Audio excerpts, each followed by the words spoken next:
राजकीय पक्षांना देणगी देणाऱ्यांमध्ये सगळ्यात पुढे असलेलं नाव देशातील बड्या उद्योगांना मागे टाकणार आहे। हे नाव कुणाचं आहे? त्याच्याकडे एवढा पैसा आला कुठून? हा माणूस कोणत्या क्षेत्रातला किंग म्हणून प्रसिद्ध आहे? हे सगळं आपण पाहणार आहोत। त्यासाठी हा व्हिडिओ शेवटपर्यंत पहा।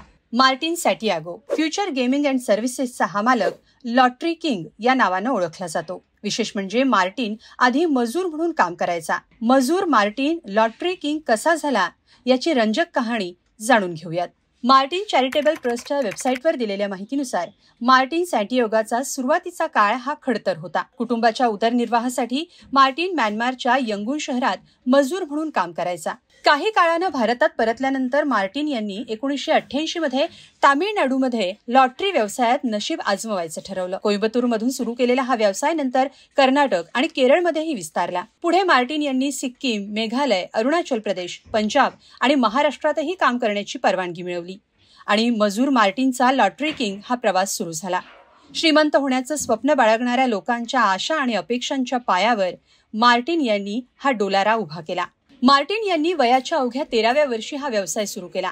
देशभरात लॉटरी खरेदीदार आणि विक्रेत्यांचं मोठं जाळं उभं केलं। कंपनीच्या वेबसाईटवर जी माहिती दिली आहे त्यानुसार मार्टिन यांना अनेकदा सर्वाधिक करदात्याची पदवी मिळाली आहे। दक्षिण भारतात सुरू असणाऱ्या अशा व्यवसायांमध्ये वाद आणि चर्चेत असलेल्या नावांमध्ये मार्टिन यांच्या नावाचा समावेश आहे। कोइंबतूरमधून लॉटरी एजन्सीज लिमिटेडची त्यांनी स्थापना केली। लॉटरी मार्टिन असं साधंसं नाव दिल्यानं अनेक जण त्यांच्याकडे आकर्षित झाले। अल्पावधीतच लॉटरी मार्टिनला लोकांनी प्रचंड प्रतिसाद दिला। गेल्या दशकभरात मार्टिन यांचा हा व्यवसाय लॉटरीच्याही पुढे विस्तारला। कोइंबतूर जवळ मार्टिन होमिओपॅथी मेडिकल कॉलेज आणि हॉस्पिटल, SS म्युझिक नावाचं television channel, M&C property development, Martin Nanthavanam apartments आणि Lima real estate private limited यांचा समावेश आहे। मार्टिन कंपनीच्या दाव्यानुसार लॉटरी कायदेशीर असलेल्या 13 राज्यांमध्ये या कंपनीचे 1000हून अधिक कर्मचारी काम करतात।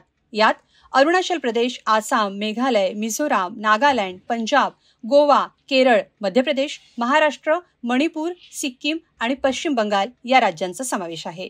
मार्टिन सॅंटियागो यांच्या फ्युचर गेमिंग अँड सर्व्हिसेस या कंपनीनं भाजप, काँग्रेस, तृणमूल काँग्रेस, YSR काँग्रेस यासह DMK या राजकीय पक्षांना देणगी दिली आहे।